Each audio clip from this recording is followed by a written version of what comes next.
Hai semua, saya Septi Nurhana Swastika bersama dua rekan saya, Dharma Endra dan Fayaku Nur Amanah, akan memaparkan materi mengenai sistem ekonomi dan paradigma modernisasi. Pertama yaitu latar belakang.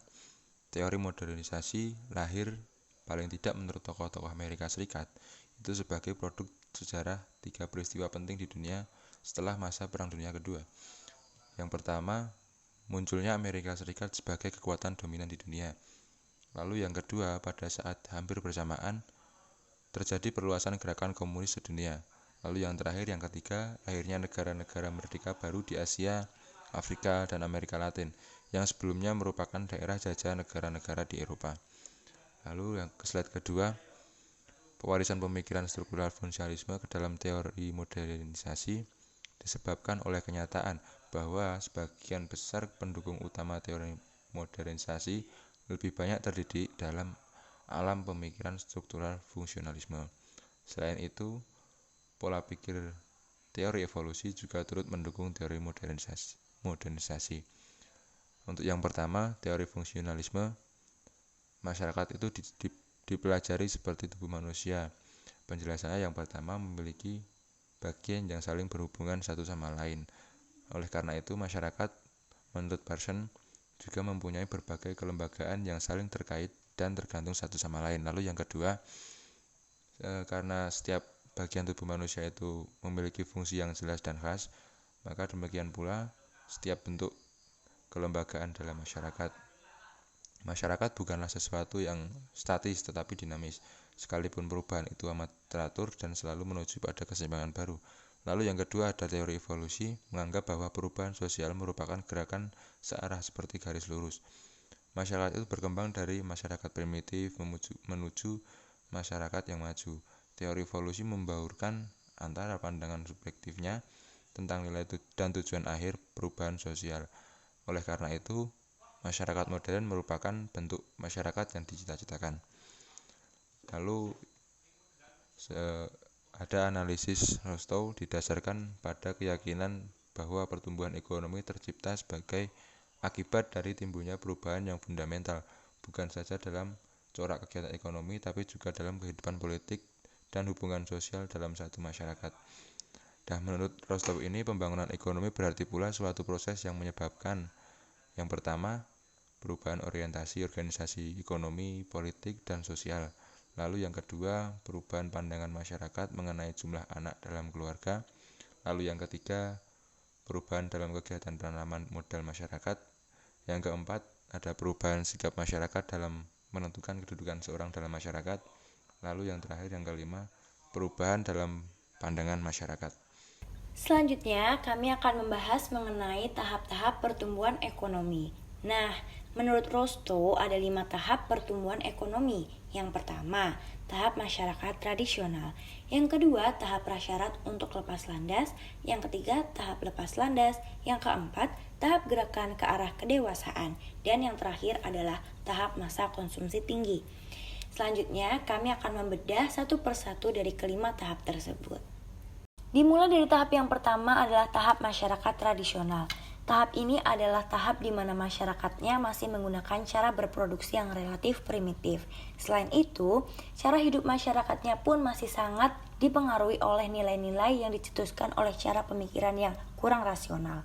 Nah, contohnya dapat kita lihat, biasanya kebiasaan yang secara turun-menurun itu masih sering dijumpai atau berlaku pada masyarakatnya. Jika kita tinjau dari struktur ekonominya, pada tahap ini tingkat produksi per kapita dan tingkat produktivitas para pekerjanya itu masih sangat terbatas. Sebagian besar sumber daya masyarakat digunakan hanya untuk sektor pertanian saja. Kemudian jika ditinjau dari struktur sosialnya, masyarakatnya itu masih bersifat hierarkis, yang berarti bahwa anggota masyarakatnya mempunyai kemungkinan yang sangat kecil untuk mengadakan mobilitas vertikal. Kemudian, jika ditinjau dari struktur politiknya, kebijaksanaan dari pemerintahan pusat selalu dipengaruhi oleh pandangan tuan-tuan tanah di berbagai daerah. Tahap yang kedua adalah tahap prasyarat untuk lepas landas. Tahap ini adalah masa transisi di mana suatu masyarakat telah mempersiapkan dirinya atau dipersiapkan dari luar untuk mencapai pertumbuhan yang mempunyai kekuatan untuk terus berkembang. Nah, Tahap prasyarat lepas landas oleh negara-negara Eropa, Asia, Timur Tengah, dan Afrika, mereka melakukannya dengan merombak masyarakat tradisional yang sudah lama ada. Itu berarti bahwa negara-negara tersebut perlu mengajak masyarakat tradisionalnya untuk lebih maju lagi demi mencapai sebuah pertumbuhan. Berbeda dengan tahap prasyarat lepas landas oleh negara-negara born free yaitu Amerika Serikat, Kanada, Australia, dan Selandia Baru. Mereka melakukannya tanpa harus merombak sistem masyarakat tradisionalnya, karena masyarakat negara-negara tersebut terdiri dari imigran. Tahap yang ketiga adalah tahap lepas landas. Tahap ini adalah masa berlangsungnya perubahan yang sangat drastis dalam masyarakat, seperti adanya revolusi politik, terciptanya kemajuan yang pesat dalam inovasi, atau berupa terbukanya pasar-pasar baru. Hal tersebut akan berakibat pada terciptanya pembaruan-pembaruan atau innovation dan peningkatan penanaman modal. Berikut sudah tersedia data-data dari beberapa negara yang telah mengalami masa lepas landas. Contohnya adalah Inggris yang pertama. Inggris mengalami masa lepas landas pada tahun 1783 hingga 1802 yang kemudian disusul oleh negara-negara lainnya. Nah, tahap lepas landas mempunyai ciri-ciri. Yang pertama, terwujudnya kenaikan dalam penanaman modal yang produktif dari lebih kurang 5% menjadi 10% dari produk nasional neto. Yang kedua, terjadi peningkatan satu atau beberapa sektor industri dengan tingkat laju perkembangan yang tinggi. Yang ketiga, adanya suatu platform politik, sosial, dan institusional baru yang akan menjamin berlangsungnya segala tuntutan perluasan di sektor modern dan potensi ekonomi ekstern atau external economies yang ditimbulkan oleh kegiatan lepas landas sehingga pertumbuhan dapat terus-menerus berjalan. Tahap selanjutnya adalah tahap gerakan ke arah kedewasaan. Nah, tahap ini adalah masa di mana masyarakat itu sudah efektif menggunakan teknologi modern pada sebagian besar faktor produksi maupun kekayaan alamnya. Berikut juga sudah tersedia data negara-negara yang telah mengalami tahap ke arah kedewasaan. Inggris yang pertama pada tahun 1850, yang kemudian disusul negara-negara lainnya seperti Amerika Serikat, Jerman, Perancis, Swedia, Jepang, Rusia, dan Kanada. Berikut adalah ciri-ciri tahap gerakan ke arah kedewasaan. Yang pertama, struktur dan keahlian tenaga kerja mengalami perubahan. Peranan sektor industri pun kian bertambah penting, sedang sektor pertanian menurun. Kemahiran dan kepandaian para pekerja pun juga bertambah tinggi. Yang kedua, sifat kepemimpinan dalam perusahaan mengalami perubahan. Peranan manajer profesional kian bertambah penting dan menggantikan kedudukan pengusaha yang merangkap jadi pemilik. Nah, di sini berarti bahwa sudah mulai ada pembagian kerja dalam sebuah perusahaan. Yang ketiga, masyarakat secara keseluruhan sudah merasa bosan dengan keajaiban yang diciptakan oleh industrialisasi dan kritik-kritik terhadapnya mulai timbul. Tahapan yang terakhir adalah tahap konsumsi tinggi. Tahap ini adalah masa di mana perhatian masyarakat bukan lagi terkait masalah produksi, tetapi sudah mulai menekankan pada masalah konsumsi dan kesejahteraan. Tujuan daripada masyarakat yang saling bersaing antara lain yang pertama, memperbesar kekuasaan dan pengaruh negara ke luar negeri dan kecenderungan ini umumnya berwujud dari penaklukan negara-negara lain.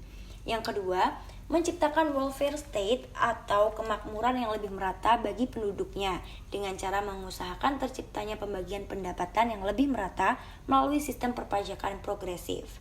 Yang ketiga, mempertinggi tingkat konsumsi masyarakat di atas konsumsi keperluan utama yang sederhana, seperti makanan, pakaian, dan perumahan, menjadi konsumsi barang-barang tahan lama dan mewah.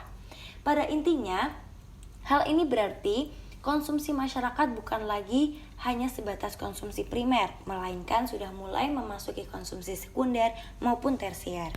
Selanjutnya, kami akan membahas kritik terhadap teori Rostow oleh Kuznets. Menurut Kuznets, teori mengenai tahap-tahap pertumbuhan ekonomi perlu ditanggapi dengan serius apabila dipenuhi syarat berikut. Yang pertama, setiap tahap harus merupakan tahap yang mempunyai ciri-ciri yang secara empiris dapat diselidiki kebenarannya. Yang kedua, ciri-ciri setiap tahap itu harus cukup nyata bedanya dengan tahap lainnya. Yang ketiga, harus pula dijelaskan hubungan analitis dengan tahap sebelumnya, yaitu bentuk-bentuk proses yang akan berlaku untuk mengakhiri suatu tahap tertentu dan menyebabkan terciptanya tahap selanjutnya. Yang keempat, ruang lingkup di mana teori tersebut berlaku harus dengan tegas pula dinyatakan. Berdasarkan Kritik dari Kuznets, ia sendiri berpendapat bahwa perbedaan di antara berbagai tahap dalam teori Rostow sangatlah kabur. Hal tersebut dibuktikan dari tahap prasyarat untuk mencapai lepas landas dan tahap lepas landas sangat sukar untuk dibedakan. Rostow menyatakan dalam teorinya bahwa perkembangan dan kenaikan produktivitas sektor pertanian dan perkembangan prasarana akan berlaku pada tahap prasyarat lepas landas. Hal ini hanya memungkinkan berlaku apabila tingkat penanaman modal yang cepat dinyatakan pula oleh Rostow sebagai salah satu ciri penting pada tahap lepas landas. Artinya, hal tersebut sudah berlaku pada tahap sebelumnya, yaitu tahap prasyarat lepas landas. Namun, dengan adanya kelemahan tersebut tidak berarti bahwa teori Rostow ini tidak berguna sama sekali untuk mempelajari pembangunan ekonomi. Walau teori tahap-tahap pertumbuhan ekonominya tidak banyak gunanya, jika dipandang sebagai rangka dasar untuk menciptakan atau merumuskan sebuah kebijakan pembangunan, namun tidak dapat disangkal bahwa Rostow telah memberikan gambaran yang sangat berguna tentang proses pertumbuhan ekonomi dan pembangunan masyarakat. Prinsip modernisasi yang mempengaruhi sistem ekonomi. Modernisasi dilihat sebagai proses transformasi dalam rangka mencapai status modern, struktur dan nilai-nilai tradisional secara total harus diganti dengan seperangkat struktur dan nilai-nilai modern. Menurut Inkeles, manusia modern akan memiliki berbagai karakteristik pokok seperti berikut ini. Yang pertama, terbuka terhadap pengalaman baru, di mana ini berarti bahwa manusia modern selalu berkeinginan untuk mencari sesuatu yang baru. Yang kedua, manusia modern percaya terhadap ilmu pengetahuan, termasuk percaya akan kemampuannya untuk menundukkan alam semesta. Yang ketiga, manusia modern memiliki orientasi mobilitas dan ambisi hidup yang tinggi. Mereka berkehendak untuk meniti tangga jenjang pekerjaannya. Selanjutnya, manusia modern memiliki rencana jangka panjang, di mana mereka selalu merencanakan sesuatu jauh di depan dan mengetahui apa yang akan mereka capai dalam waktu 5 tahun ke depan misalnya. Yang kelima, manusia modern aktif terlibat dalam percaturan politik. Mereka bergabung dengan berbagai organisasi kekeluargaan dan berpartisipasi aktif dalam urusan masyarakat total. Selanjutnya, implikasi modernisasi pada kebijakan pembangunan. Teori modernisasi membantu memberikan secara implisit pembenaran hubungan kekuatan yang bertolak belakang antara masyarakat tradisional dan modern. Karena Amerika Serikat dan negara-negara Eropa Barat disebut sebagai negara maju dan negara dunia ketiga dikatakan sebagai tradisional dan terbelakang, maka negara dunia ketiga perlu melihat dan menjadikan Amerika Serikat dan negara-negara Eropa Barat sebagai model dan panutan. Yang kedua, teori modernisasi menilai ideologi komunisme sebagai ancaman pembangunan negara dunia ketiga. Jika negara dunia ketiga hendak melakukan modernisasi, mereka perlu menempuh arah yang telah dijalani oleh Amerika Serikat dan negara-negara Eropa Barat. Oleh karena itu, mereka hendaknya berdiri jauh dari paham komunisme. Untuk mencapai tujuan ini, teori modernisasi menyarankan agar negara dunia ketiga melakukan pembangunan ekonomi, meninggalkan dan mengganti nilai-nilai tradisional dan melembagakan demokrasi politik. Terakhir, teori modernisasi mampu memberikan legitimasi tentang perlunya bantuan asing, khususnya dari Amerika Serikat. Jika dan karena yang diperlukan negara dunia ketiga adalah kebutuhan investasi produktif dan pengenalan nilai-nilai modern, maka Amerika Serikat dan negara-negara maju lainnya dapat membantu dengan mengirimkan tenaga ahli, mendorong para pengusaha untuk melakukan investasi di luar negeri, dan memberikan bantuan untuk negara dunia ketiga. Baiklah, cukup sekian dari kelompok kami. Mohon maaf apabila ada salah kata, dan semoga materi yang kami sajikan mengenai pertumbuhan ekonomi ini dapat berguna bagi kita semua. Berikut adalah referensi yang kami gunakan ketika membuat materi ini, dan terima kasih sekali lagi atas perhatiannya.